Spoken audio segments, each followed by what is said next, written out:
Bismillahirrahmanirrahim. Assalamualaikum warahmatullahi wabarakatuh. Alhamdulillahi rabbil alamin. Wal aqibatu lil muttaqin wa la udwana illa 'alal zalimin. Wassalatu wassalamu ala asyrafil anbiya'i wal mursalin nabiyina Muhammadin wa ala alihi wa sahbihi ajma'in.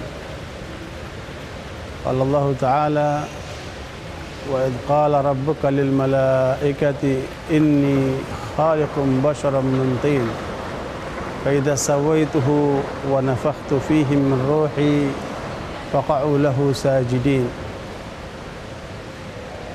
Amma ba'd, ma'asyiral muslimina rahimani wa rahimakumullah, bahwa tiada manusia yang hidup dalam kehidupan ini yang tidak ingin kebahagiaan. Tetapi tidak semua orang bisa memperoleh kebahagiaan itu. Nampaknya konsep kebahagiaan itu terjadi perbedaan pandangan di antara mereka yang berakibat macam-macam pola yang mereka cari untuk memperoleh kebahagiaan itu. Padahal kebahagiaan dalam pola manusia tidak akan seutuhnya seperti pola yang diberikan oleh Allah Sang Maha Pencipta yang lebih tahu tentang manusia. Ternyata Allah menyebutkan dalam manusia itu sendiri terdapat dua bagian, yaitu sebagaimana Allah dalam surat Sad ayat 71-72. Dari tadi ayat yang saya bacakan, wa qala rabbuka lil malaikati inni khaliqun basyaran min tin. Ingatlah wahai malaikat, aku telah menciptakan manusia. Ya, ingatlah ketika Allah berbicara kepada malaikat bahwa aku telah menciptakan manusia yang berasal dari tanah.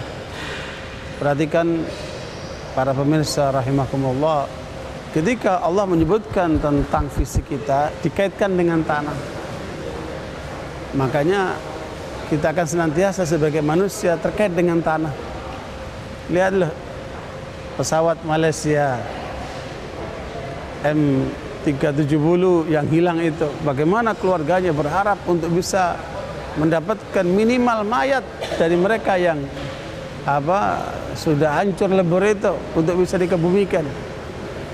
Namun demikian, saudara sekalian, memang manusia tidak akan terlepas daripada tanah, karena Allah mengatakan minha khalaqnakum wa fiha nu'idukum wa minha nukhrijukum taratan ukhra.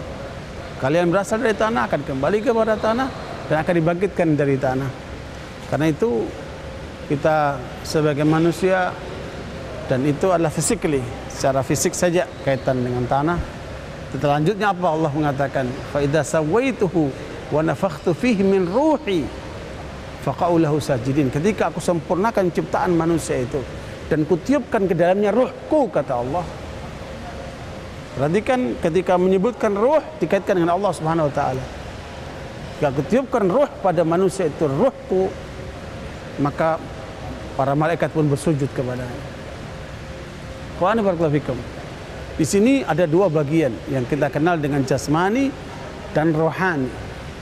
Kalau kita mentadaburi ayat tersebut, kita akan mendapatkan dua kesimpulan penting, bahwa kebahagiaan manusia juga tidak terlepas daripada dua bagian penting ini. Yang pertama adalah bila kita memenuhi segala kebutuhan fisik kita, maka kita akan merasakan kepuasan. Ketika perut lapar, kita kasih makan yang enak, kita dapat kepuasan. Ketika kemudian kita haus, kita minum, kita dapat kepuasan. Ketika sudah waktunya kita menikah, kita menyunting calon kita, kemudian kita menikah, kita mendapatkan kepuasan. Begitulah seterusnya, ketika kita ngantuk, kita tidur, kita dapat kepuasan. Dan itu semua terkait dengan apa? Fisik. Dan subhanallah, perhatikan seluruh kaitan yang terkait dengan fisik, dan untuk mencapai kepuasan fisik sifatnya hanya sesaat saja. Cobalah lihat, Anda mencari makanan jauh-jauh, ternyata setelah dapat kemudian Anda makan hanya sejenak saja, ya, terkunyah-kunyah, rasa enak, kemudian lewat mulut kita, masuk ke dalam perut kita, sudah berubah lagi keadaannya.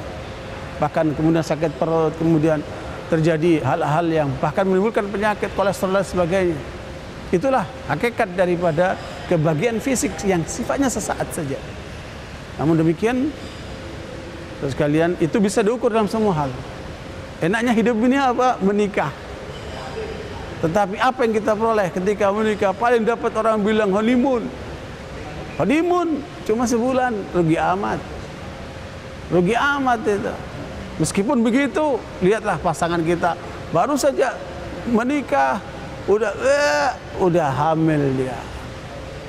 Kemudian dia butuh perhatian khusus. Kemudian dia harus diperhatikan. Kemudian sampai dia hamil, perhatikan kandungannya sampai dia melahirkan. Bahkan tidak jarang suaminya digerawakin itu sama istrinya, karena gara-gara kamu ini saya susah seperti ini.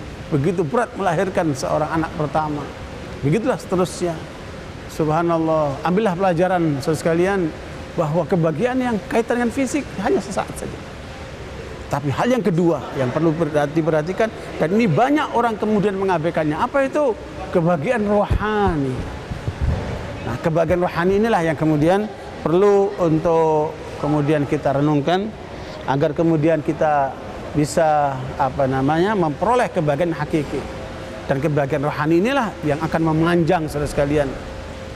Makanya dengan apa kita akan bisa membawakan rohani kita? Kalau terkait dengan Allah Subhanahu wa taala. Roh kita tidak akan pernah sehat selama kita tidak memberikan ketergantungan dan keterkaitan roh ini dengan Allah Subhanahu wa taala.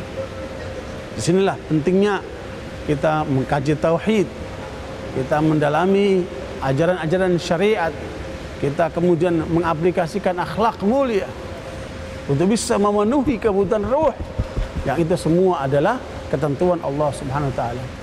Perhatikan kata Allah Subhanahu wa taala dalam surat Al-Jathiyah ayat 18. Allah mengatakan, "Tsumma ja'alnaka 'ala syari'atin minal amri fattabi'ha wa la tattabi' ahwa alladziina la ya'lamun." Kata Allah kepada Nabi Muhammad SAW, kemudian kami jadikan engkau, wahai Muhammad SAW, di atas syariat yang mengandung perintah ini.